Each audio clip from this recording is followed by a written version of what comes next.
তাহলে কলকাতায় কেমন চলছে শাকিব খানের তুফান?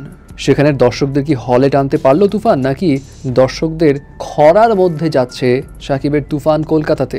এখন কি বিষয় আসলে সেই বিষয়টা জানাচ্ছি এবং তুফানের সংশ্লিষ্টদের কি মতামত সেটাও বলছি। বিষয়টা হলো, শাকিব খানের তুফান বাংলাদেশে তো হেভি রেকর্ড করছে।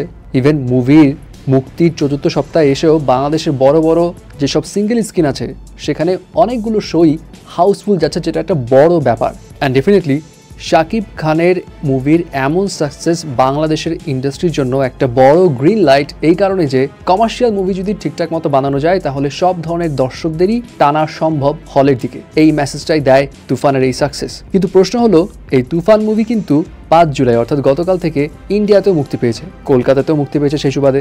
এখন কলকাতার বক্স অফিসে কি অবস্থা তুফান মুভির? যদিও বক্স অফিসের অ্যামাউন্টটা কি সেটা জানা যায়নি, তবে বাংলাদেশের কয়েকটা গণমাধ্যম RTV, সময় নিউজ এদের রিপোর্টস থেকে বলা হচ্ছে কলকাতায় দর্শক খরা চলছে তুফানের।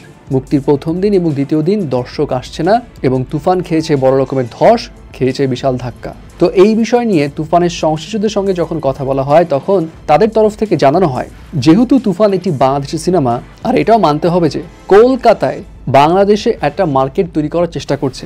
কলকাতা কিন্তু বাংলাদেশের মুভিদের জন্য একদম আগে থেকে তৈরি করা কোনো মার্কেট নয়।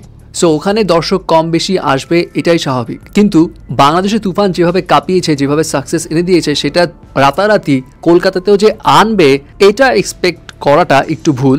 তবে ধস নেমে গেছে, একদম ধাক্কা খেয়ে গেছে, এমনটা বলাও ঠিক না। ওয়েল, কথায় যুক্তি আছে, কারণ যেহেতু শাকিব খান বাংলাদেশের নায়ক, সো এখানের নায়কের সিনেমা ওই জায়গাতে চালাবে, তার জন্য তো আগে থেকে মার্কেট ক্রিয়েট করতে হবে। সো সেখানে তো একটু সময় লাগবেই, হয়তো এবার না হচ্ছে, পরের বার ভালো হতে পারে।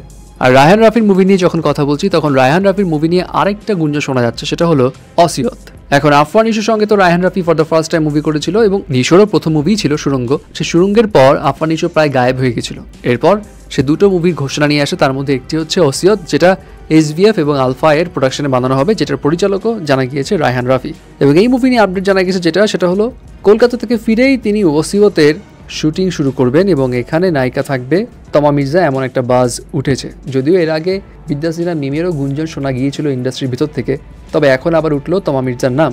এছাড়া এটাও জানা গিয়েছে এই মুভিটা নেক্সট ইয়ার রোজার ঈদে মুক্তি পেতে পারে। তবে এমন সব গুঞ্জনের ভিড়ে রায়হান রাফি আবার গতকাল একটা পোস্ট দেয়, যে পোস্টে জানায়, গুজবে কান দিবেন না, তুফানের পর আমার পরের প্রজেক্ট কি সেটা আমি খুব সুন্দর করে ঘোষণা দিব। দ্যাট মিনস তো বোঝাই গেল যে এটা সেফ গুঞ্জন। আলটিমেটলি ওসিয়তের সিনেমাটা কবে শুরু হয়, লেটস সি। আর যদি আসলেই সেখানে আফরান নিশোর বিপরীতে তমা মির্জা থাকে তাহলে আপনার কি মতামত সেটাও জানিয়ে দিন।